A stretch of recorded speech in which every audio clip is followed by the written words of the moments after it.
긍휼, 이 한 주간 구해야 할 것입니다. 긍휼을 모르면 하나님을 모른다, 뭐 이렇게 해도 틀린 말이 아니라 생각합니다.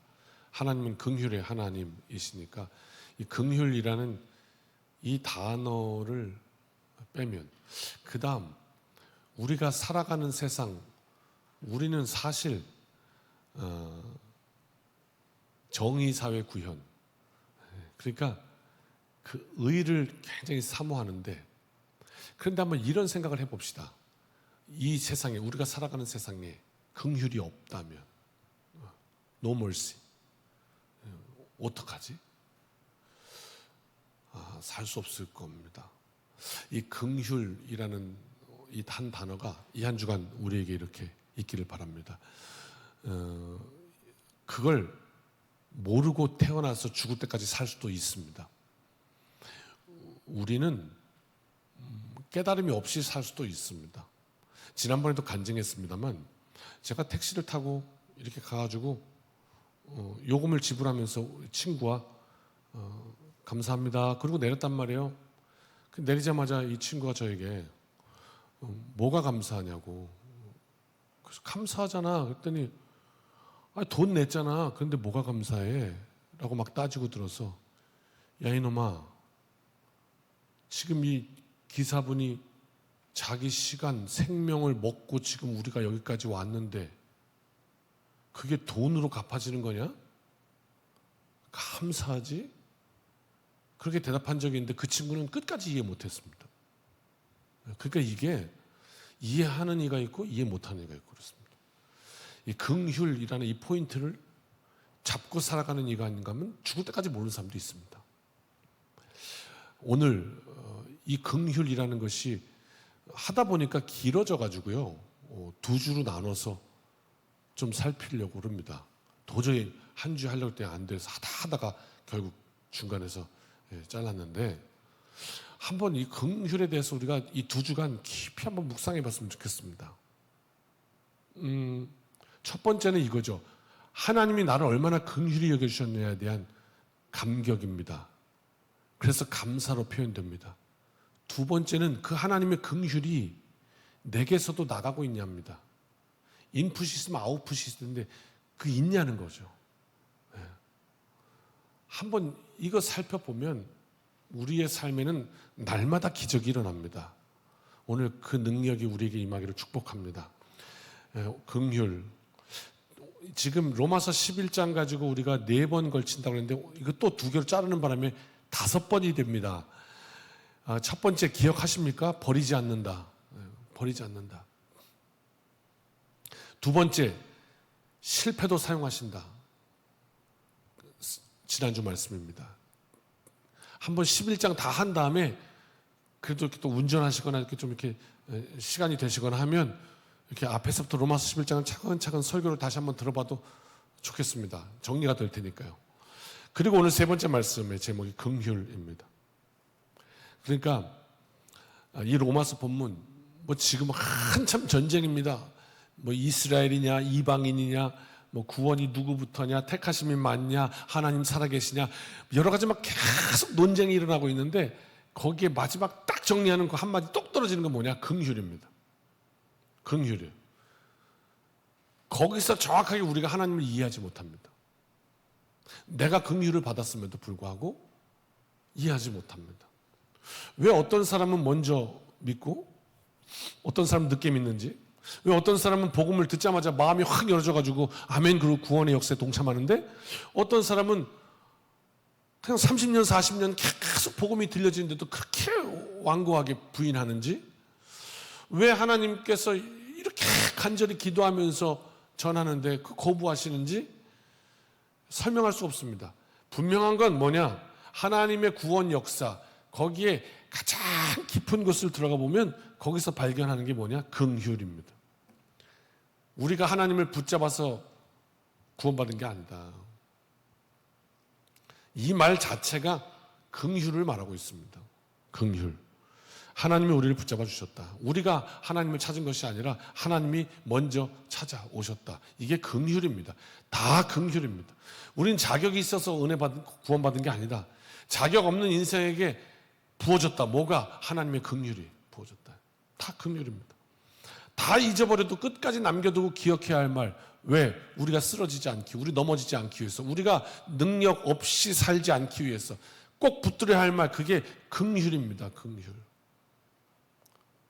우리 옆에 있는 분과 함께 또 축복했으면 좋겠습니다. 이 주일이니까 복된 아침에 옆에 분과 축복하며 얘기합시다. 하나님의 긍휼로 여기까지 왔습니다. 그렇습니다. 그렇습니다. 그래서 오늘 말씀을 통해서 나를 향한 긍휼을 다시 한번 깨닫고, 또 아직 믿지 않는 가족, 이웃을 향해서 포기하지 않고, 또 내가 받은 긍휼을 이 한 주간 하나님 세상에 흘러보내게 하십시오. 긍휼. 첫 번째, 3개 할 건데요. 긍휼한 사람은 겸손합니다.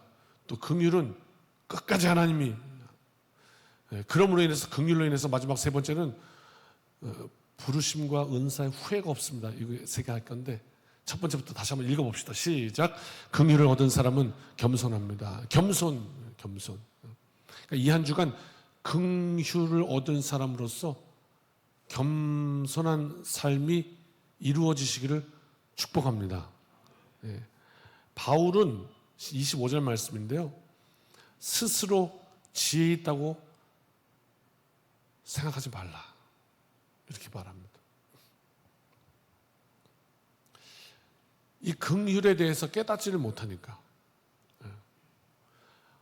지혜 있다고 하는데 이걸 몰라요. 똑똑한데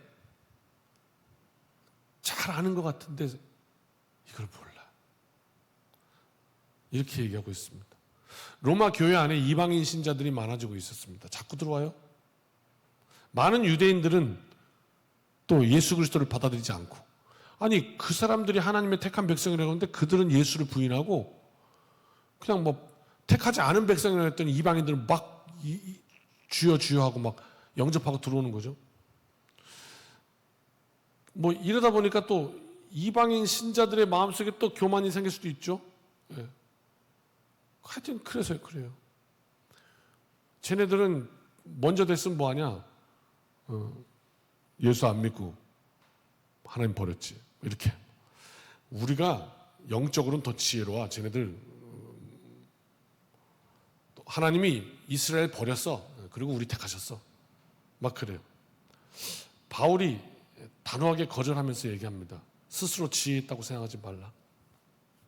그거 아니다, 이렇게 하는 거죠. 네. 다 대입해 볼 수 있겠네요. 그렇죠? 네. 우리가 신앙생활 오래 했으면, 저도 뭐 모태신앙이니까 이제 50년 넘게 신앙생활 하고 있지만, 신앙생활 50년 했다고 째지 말아라. 그거 갖고 비빌 데가 없다.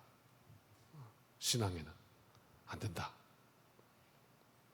스스로 지혜 있다고 하다가 미련해진다.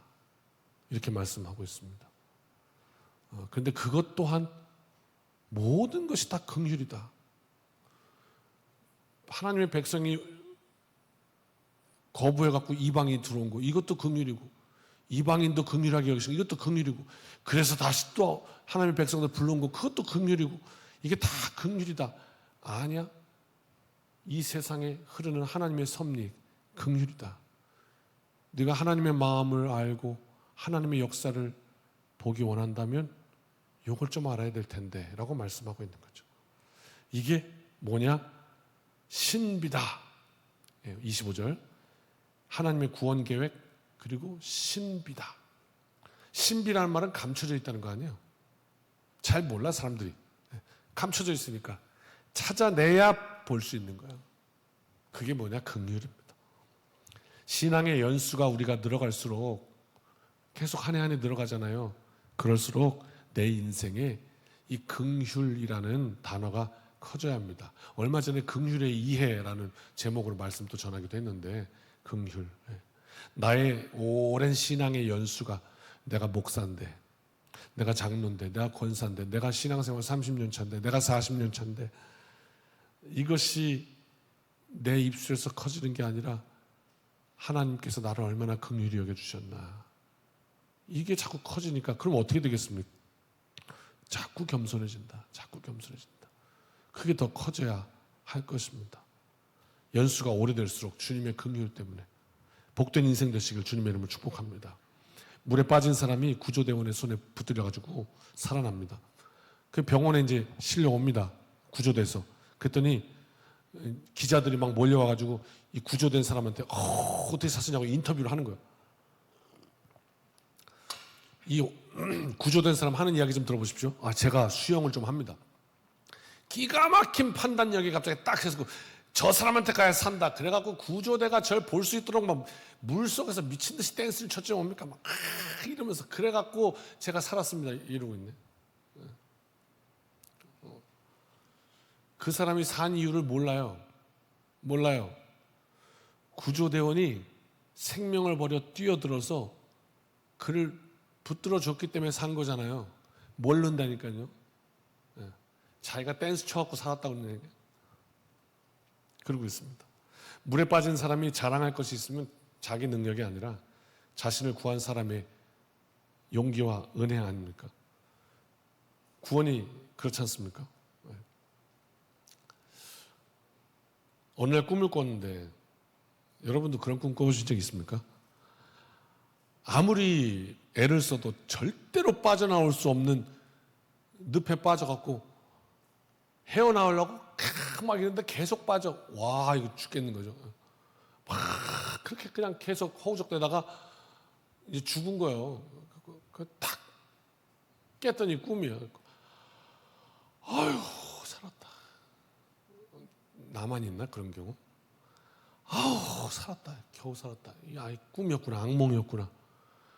아유, 그리고 이제 냉수 한 잔 탁 들이키고 다시 잘라고 누웠는데 이거 어쩌면 좋아. 다시 스타트.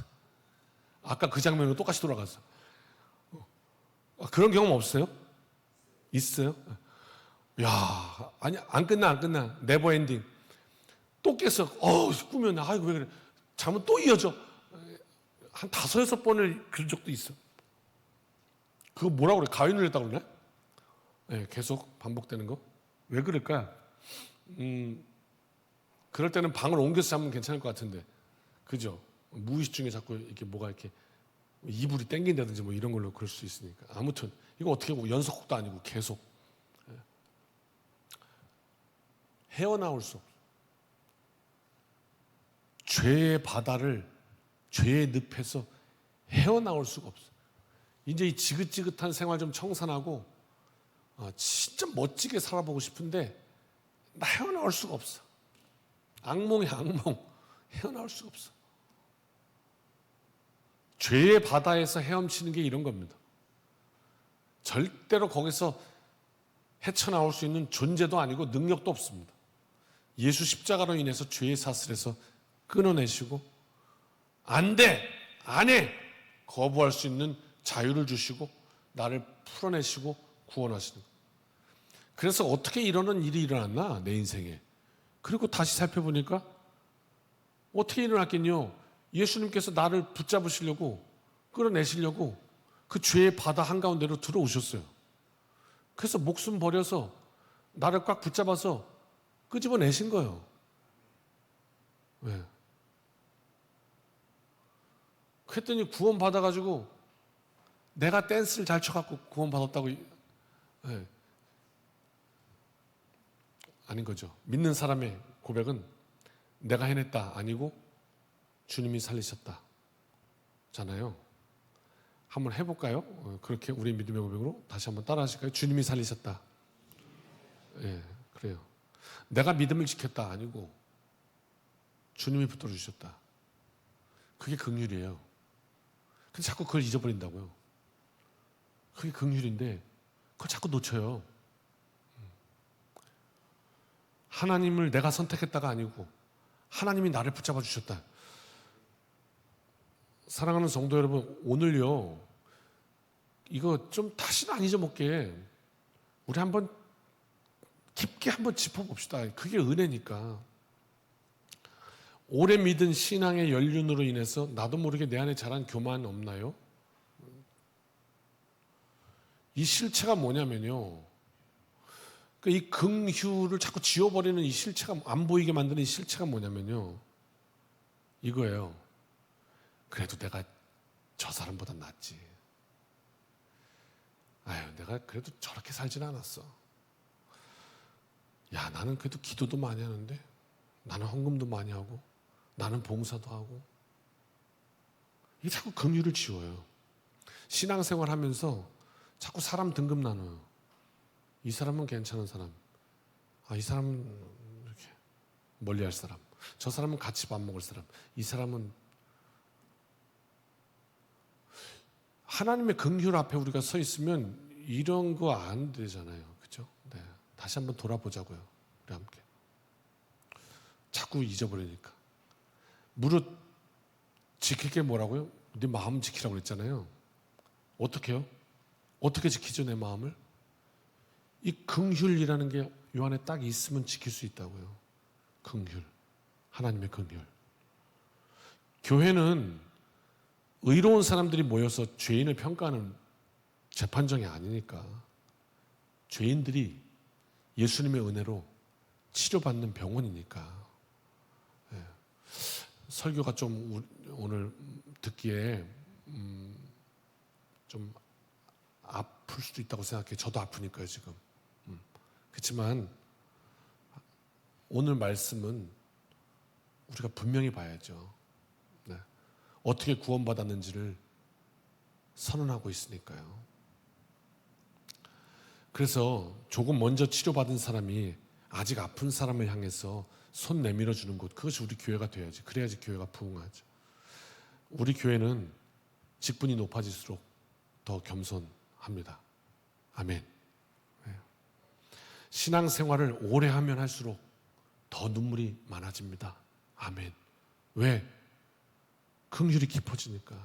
성경을 많이 알면 알수록 더 잘 품습니다. 왜? 긍휼을 아니까. 돌아온 탕자 이야기 한 적이 있습니다. 모든 걸 다 잃어버리고 거지가 돼갖고 돌아온 아들을 끌어안은 아버지가 보입니다. 지금 탕자 얘기 한 2번 한 것 같은데. 아들의 옷을 보니까 어디 가가지고 그냥 다 찢어지고 그냥 신발 벗겨져갖고 신발도 참 그렇고 그냥 망했습니다. 인생이 보기에 초라합니다. 망해갖고 돌아온 그 아들이 아버지한테 내세울 게 뭐가 있습니까? 한 개도 없습니다. 가지고 나갔던 재산, 국밥도 아닌데 다 말아 드셨고, 성공? 아이고, 나 그런 건 몰라요. 자랑할 공로? 어디 있습니까? 그게 100대 맞고 한 대 더 맞아야지. 아버지가 바보입니까? 그 아들, 뭐가 이쁜 구석이 있어서 아무 소리 없이 그냥 안아줬대잖아요. 그냥 아버지 저를 저 품꾼의 하나로 하는데 그냥 안아버렸잖아요. 여러분, 인생 살면서 말입니다. 우리가 살면서 모든 상황이 다 이해되던가요? 이해 안 되는 일이 가끔 있죠. 정말 이해가 안 되게, 야, 어떻게 사람이 저렇게 악할 수가 있나, 이런 일도 보고요. 정말 이해가 안 되게, 야, 어떻게 사람이 저렇게 바보 같냐, 어떻게 저렇게 바보같이 착하냐, 이런 것도 보기도 합니다. 이 아버지 말입니다. 어른들은 그런 얘기 합니다. 너도 애 낳아봐라. 너도 엄마 돼봐라. 너도 아빠 돼봐라. 그럼 안다. 그냥 그렇게 미운 짓을 하는데 그래도 아파. 품어야 돼. 아파. 이유가 있습니까? 이유가 있어요? 품어야 되는? 없어요. 내 새끼니까. 뭐 무슨 이유가 있습니까? 그거 무슨 말입니까?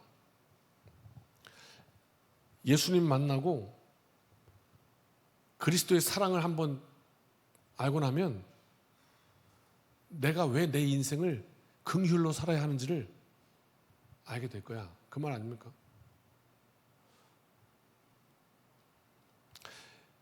이 렘브란트가 그린 그림이에요. 돌아온 탕자. 그 그림에서 영감을 얻은 이제 스토리예요. 그 그림을 보면요, 그 탕자가 이제 아버지한테 와가지고 아버지 잘못했습니다. 아버지가 크게 안아주는 장면이 나오는데 한 구석에 또 하나의 그림이 있어요. 그게 뭐냐면 집 안에 있던 형이에요. 그 형의 모습을 다 그려놨어, 탕자. 그것도 탕자라는 거야. 집 밖의 탕자, 집 안의 탕자. 그 큰아들은요, 집 떠난 적도 없어요. 재산 낭비한 적도 없어요. 근데 그랬기 때문에 동생을 품지 못해요. 그 사실 때문에. 나는 집을 떠난 적도 없고 나는 재산 낭비한 적도 없고 난 뭐 잘못한 적도 없어. 그래서 그것 때문에 동생을 못 품어요. 긍휼을 이해 못해요. 안타깝습니다. 몸은 아버지 집에 있는데 이런 인생 되면 너무 억울하잖아요. 이렇게는 안 살았으면 좋겠습니다. 교회 안에도 두 종류 탕자가 있다고. 집 떠난 탕자, 집안의 탕자, 뭐 이런 얘기하고. 글쎄 뭐 이걸 어떻게 해석할지는 참 어렵습니다만. 예배 잘 드리고 봉사 잘하고 그러면서도 큰아들이 될 수 있는 위험도 있다. 이런 얘기 해주고 있습니다. 왜? 아니 그냥 아우 저런 사람이 어떻게 교회 나와? 아유 저런 사람도 하나님 받아주실까? 막 그럴 수 있잖아요 우리가. 아 난 쟤랑은 달라 이렇게. 집안의 탕자. 혹시 누가 깜빡하고 우리 교우간에 뭐 이런 얘기들 막 하면 혹시 탕자? 이렇게 해보시면 정신 바짝 들지 않을까? 아버지의 마음은 돌아온 자녀를 품는 마음이에요. 그거 아니었으면 내가 어떻게 구원을 얻었겠어요? 나같이 형편없는 게. 그게 긍휼의 의미예요. 오늘 우리의 기도가 이것입니다. 주님, 은혜를 받으면서 교만해지지 않게 해주십시오. 은혜 받은 사람, 긍휼을 얻은 사람은 겸손하다. 주님, 신앙의 연륜이 계속될수록 정말 그 주님이 가장 낮은 곳으로 임하셨다는 그거 내 인생에도 좀 맛보게 해주십시오. 주님의 긍휼을 나도 그렇게 기도하며 그 긍휼을 맛보는 이 한 주간 되시길 주님의 이름으로 축복합니다. 날마다 기적이 일어날 겁니다. 날마다 기적이 일어날 겁니다. 두 번째 읽어봅시다. 시작. 하나님의 긍휼은 계속되는 것입니다. 첫 번째 것이 긍휼하면 겸손하다, 겸손이었다면 두 번째 포인트는 계속된답니다. 계속된다. 26절, 27절인데요. 여기가 좀 어려운 부분이죠, 말씀이. 온 이스라엘이 구원을 받으리라, 뭐 이런 말씀 나오잖아요. 어떻게 이해해야 될까? 아니, 유대인들, 지금 수천 년이 지났는데 지금도 안 믿어요. 2026년. 오늘도 예수를 안 믿어요. 그네들은 아직도 메시아 기다려요. 오실 거라고. 근데 온 이스라엘이 구원을 받으리라. 예수로 구원받는 건데? 예수 안 믿는데 어떻게 구원받지? 뭐 이렇게. 그래서 이 말씀을 이 온 이스라엘이라는 이 표현을 이스라엘 그러면 이제 이걸 오늘 우리들을 이스라엘 이렇게 부르기도 하잖아요. 하나님이 택하신 백성 이런 관점에서 볼 때. 그러니까 이제 그렇게 해석하기도 하고요. 그러니까 유대인 이방인 이걸 얘기하는 게 아니라 하나님이 택하신 백성 이걸 이스라엘이라고 의미하는 거다 이렇게 해석하기도 하고요. 그러니까 약속의 자녀죠. 약속 영적 의미로 이스라엘. 또 다른 해석 중에 하나는 마지막 때가 되면 그리스도께서 오시는 그 마지막 때가 되면 그 이스라엘 민족 가운데 유대인들 가운데 큰 회심의 역사가 일어나지 않겠나 뭐 이런 해석도 있어요.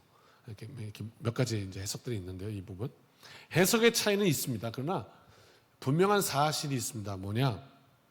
이 말씀을 통해서 선언하는 것은 하나님께서 이스라엘을 포기하지 않았다 이 말입니다. 무슨 얘기냐면 하나님의 긍휼이 멈추지 않는다는 거예요. 계속된다는 거예요. 그거 말하고 있는 거예요. 지금 복음 거부하는 모습만 보고 하나님 구원 계획 끝났구나 이렇게 말하지 말라는 거예요.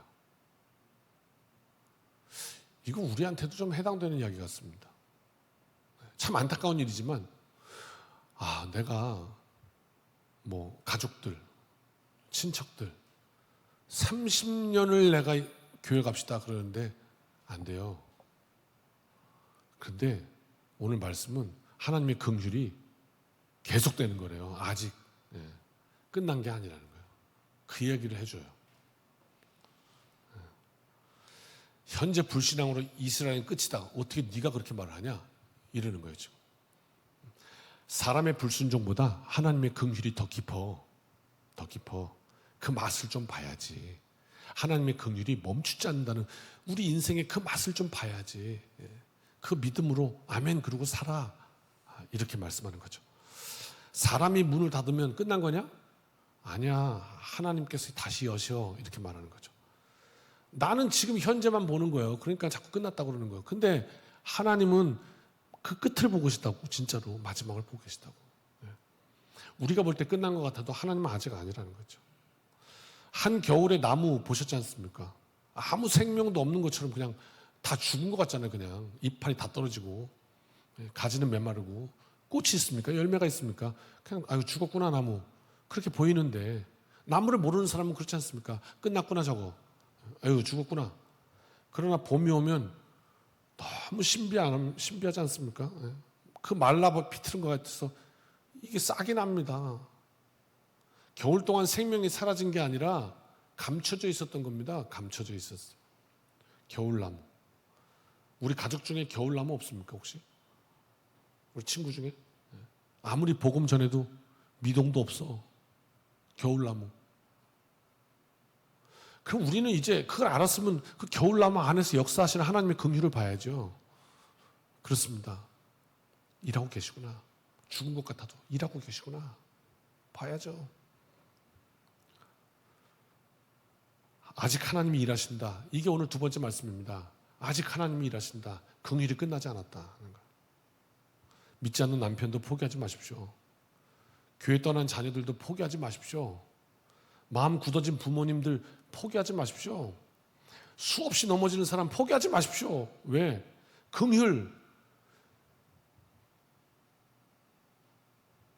그래야 나 같은 거를 아직도 포기 안 하시고 붙들고 계시는 그 하나님의 긍휼을 안다니까요.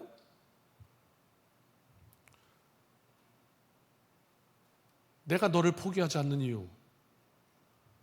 나는 아직 너 안에서 가능성을 보고 있으니까. 내 소망이 아직 네 안에 있으니까. 성 어거스틴의 어머니 모니카 그리고 그 아들 어거스틴. 우리는 이 어거스틴을 부르는데 그 앞에다가 세인트란 말을 붙입니다. 성 어거스틴이라고 합니다. 세인트는 거룩이라는 말입니다. 거룩한 어거스틴. 그러나 그의 젊은 인생을 보면 거룩과는 전혀 거리가 멀죠. 그냥 방탕 그 자체였다고 역사는 기록합니다. 그리고 그 어머니 모니카 끊임없이 포기하지 않고 기도했대요. 아들을 향해서. 그 기도가 멈추질 않아요. 아들이 아무리 방탕해도 왜 그럴까? 그 어머니의 기도가 그 아들 살렸다고 역사가 기록하는데 그래갖고 이 어머니 기도의 대표적 샘플 아닙니까? 이 모니카? 젊은 어거스틴은 진리를 떠나서 방황했습니다. 잘못된 사상에도 빠졌습니다. 도덕적으로도 손가락질 받을 만한 삶을 살았습니다. 잘못된 사상을 따라가다 보니까 죄 지어도 괜찮아 이러니까 그냥 막 빗나가기 시작했습니다.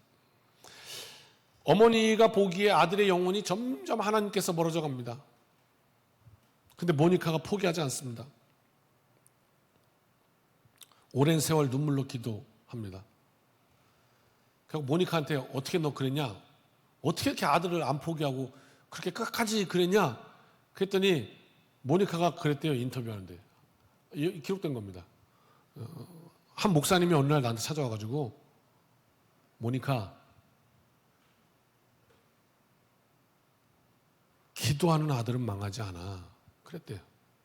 유명한 말이에요. 그래서 그 말을 딱 들은 다음에 기도하는 아들은 망하지 않아. 그래갖고 포기 안 했어요. 그랬대요. 인생의 겨울이 가고 봄이 온 걸까요? 겨울나무에서 새싹 돋은 걸까요? 마침내 어거스틴 어느 날 하나님 말씀 앞에 대굴대굴 구르며 회심합니다. 그리고 훗날 이 교회의 역사에 깊은 영향을 끼친 신학자가 됩니다. 이 어머니 모니카가 처음부터 이 위대한 어거스틴을 보았을까요? 그 여인의 눈앞에는 방황하는 아들이 있었을 뿐입니다. 하지만 오늘 말씀에 비춰보면 모니카는 틀림없이 그 방탕하는 아들을 여전히 붙들고 계신 하나님의 긍휼을 봤을 겁니다. 그리고 믿었습니다. 이 긍휼, 이거 없었다면 모니카는 그 아들 포기하지 않았겠습니까? 힘든 인생도 포기하지 않는 이유, 긍휼이었습니다. 사랑하는 성도 여러분, 지금 기도하고 계십니까? 기도하다 혹시 지치셨습니까? 이 사람 변하지 않을 거야. 혹시 그런 사람 주변에 있습니까? 오늘 말씀입니다. 내가 보고 있는 오늘이 그 사람 마지막 아니야. 말씀합니다. 성경도 얘기해 줍니다. 우리가 아직 죄인 되었을 때에 하나님께서 우리를 포기하지 않으셨다면 여전히 기도하고 있는 그 사람 포기하지 않으셨습니다. 오늘 말씀 앞에 선언되고 그 안에서 하나님의 긍휼을 발견하는 능력의 한 주간 되시기를 바랍니다. 퍼즐 한 조각 손에 딱 들고 보면 그게 전체 그림이 뭔지 여러분 알 수 있습니까? 없습니다. 하필이면 또 그 한 조각 딱 들었더니 그게 새카만 색이네요. 그러면 이게 뭐지? 이 그림이 다 그냥 전체가 어두운 그림인가? 그냥 아이고 이거 희망이 없나? 이럴 수 있지 않습니까? 한 조각 들고. 그러나 모든 조각 다 맞춰지면 정말 아름다운 풍경에 이게 일부였구나. 그럴 수도 있습니다. 우리 인생에 이해하기 어려운 조각들이 있을 수도 있습니다. 자녀들은 방황하기도 하고 저도 그런 아들이었습니다.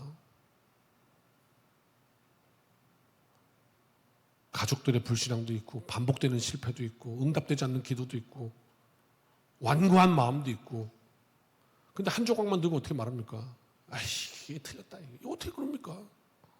하나님의 그림을 보지도 않고 하나님 이게 어떻게 선한 일이 될 수 있을까요? 어떻게 하나님 그러면 그 전체 퍼즐을 제가 좀 볼 수 있을까요? 그럼 하나님 이렇게 말씀하실 겁니다. 긍휼이다. 이 한 주간 주님의 긍휼이 내 인생의 능력돼서 멋지게 삽시다. 마지막 세 번째입니다. 읽읍시다. 시작. 하나님의 은사와 부르심에는 후회하심이 없습니다. 그래서요. 그 긍휼로 인해서 후회하심이 없다는 겁니다. 이게 진짜 기가 막힌 말입니다. 이스라엘이 28절 29절 보면 복음의 원수 됐대요.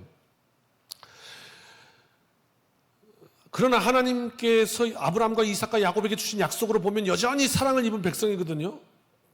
그런데 29절에 그렇게 얘기하다가 갑자기 뜬금없이 하나님의 은사와 부르시면 후회하심이 없느냐 이러고 나와요. 무슨 뜻이냐? 여러분 그 후회라는 거 말이에요. 여러분은 후회해 보셨죠? 그 후회라는 게 뭡니까? 그때 내가 그거 약속한 거 그거 잘못했다. 그때 내가 그 사람 만난 거 만나지 말았어야 되는데 이 후회잖아요. 후회. 그 사람을 선택한 거 내가 실수였어. 후회입니다. 후회하심이 없다는 거는 하나님이 한번 말씀하신 약속, 언약, 부르심 절대 취소하는 법이 없다는 거예요. 물르지 않는다는 거예요. 변덕스럽지 않는다 이런 얘기거든요. 이유가 뭐냐? 긍휼 때문이에요. 우리는 사람을 선택했다 후회하지만 내가 저 사람 믿은 게 잘못이야. 저 사람한테 기회 주는 게 아니었는데 내가 괜히 사랑했어. 우린 막 그랬는데 근데 하나님은 아니래요. 긍휼하심 때문에. 이 말은 바꿔 말하면 뭐냐면 제가 넘어졌잖아요. 그래서 아프잖아요. 하나님이 이런 걸 택하셔가지고 또 사용하시나. 막 그래요. 내가 하나님이면 후회하실 것 같은데. 근데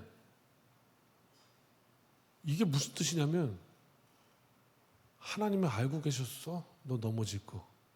이런 얘기거든요. 예? 그게 후회하심이 없다는 뜻이에요. 근데 그걸 알고 사용하신다고? 얼마나 부족하고 내가.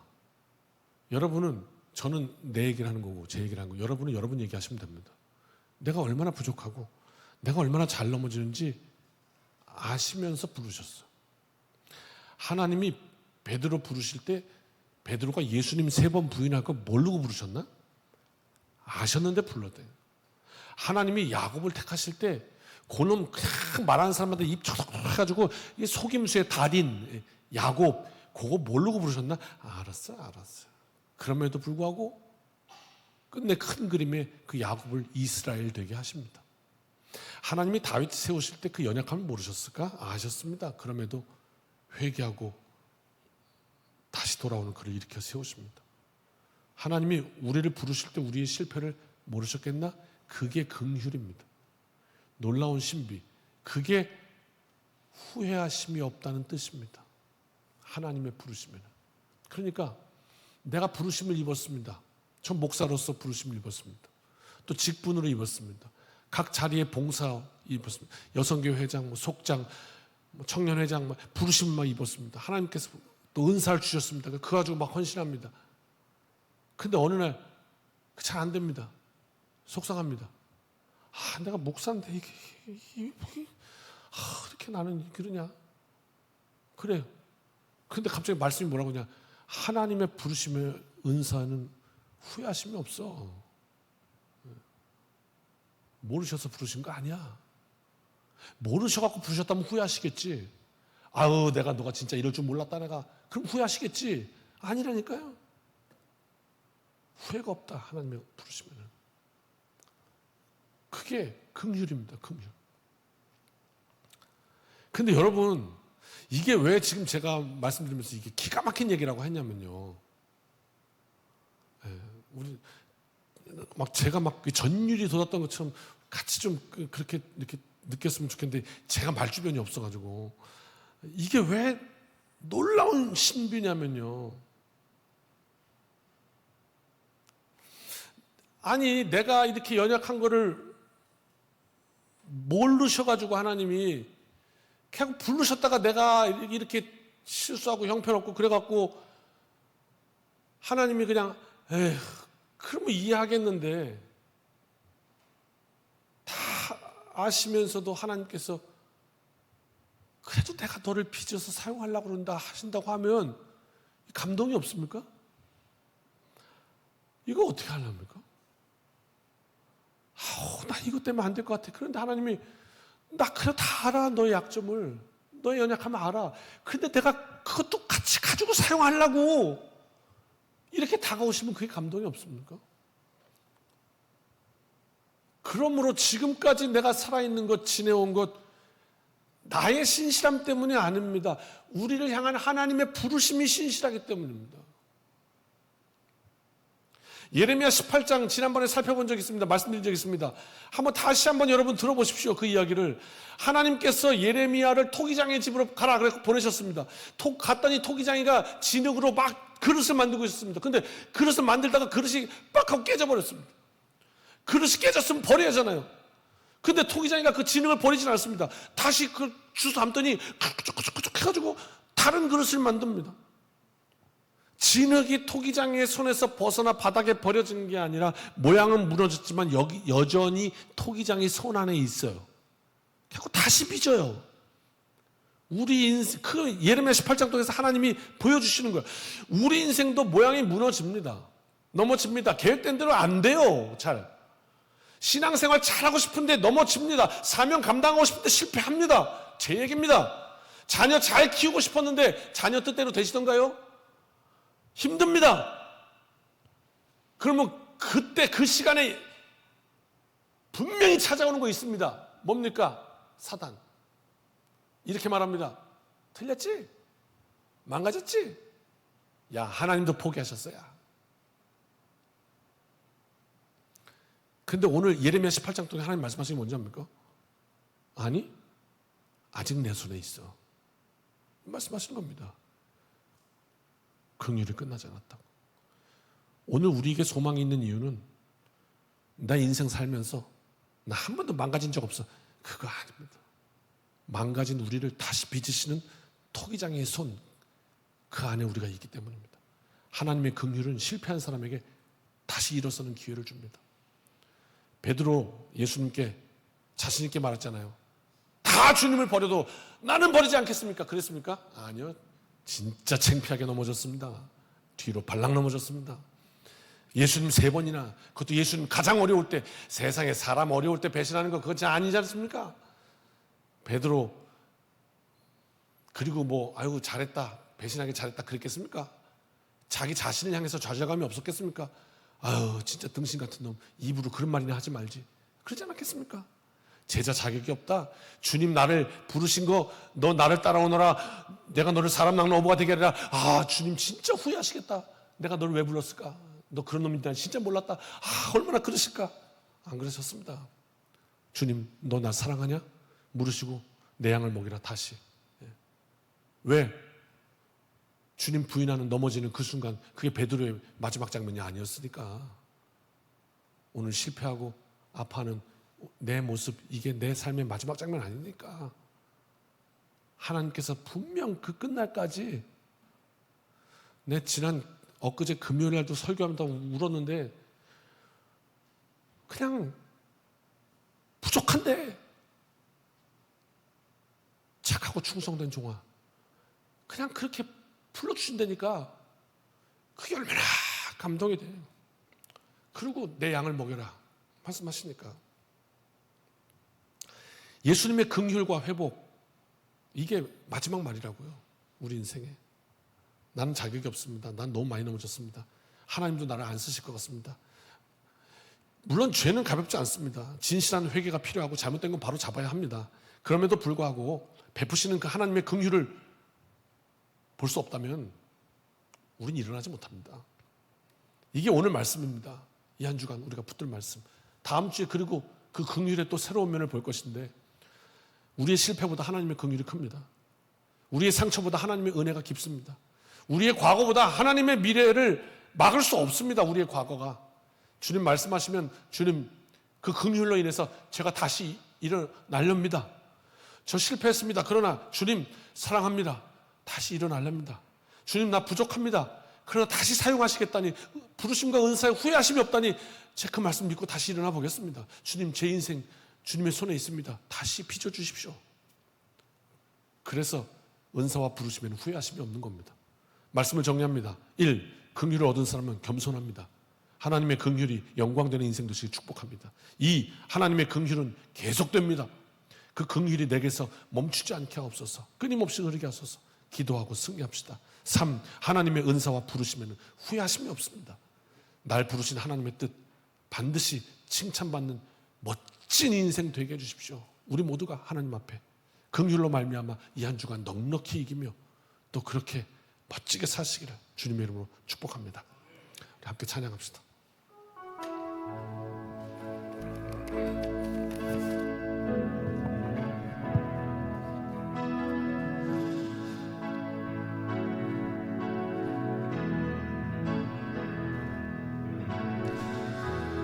은혜 아니면 살아갈 수가 없네. 호흡마저도 다 주의 것이니 세상 평안과 위로 내게 없어도 예수, 오직 예수뿐이네. 은혜 아니면 살아갈 수가 없네. 은혜 아니면 살아갈 수가 없네. 호흡마저도 다 주의 것이니 세상 평안과 위로 내게 없어도 예수, 오직 예수뿐이네.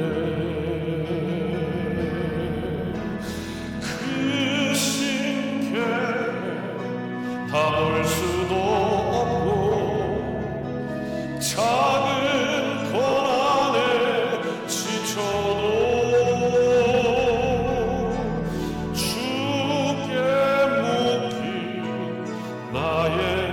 모든 삶 버티고 견디게 하시네.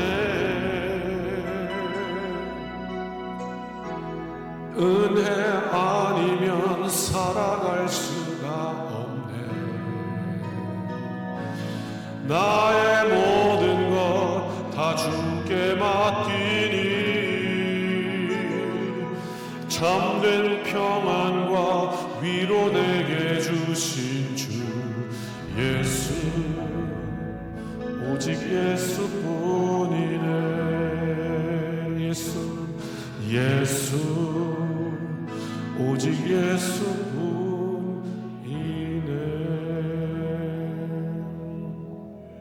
아멘. 기도하겠습니다.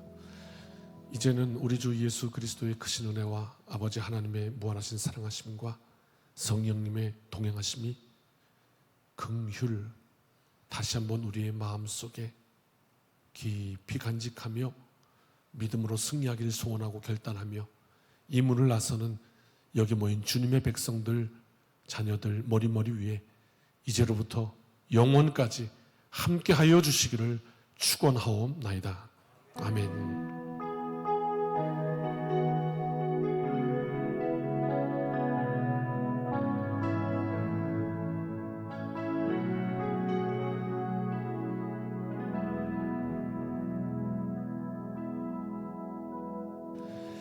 사랑하는 성도 여러분, 이 한 주간도 주님의 은혜로 승리합시다. 아멘.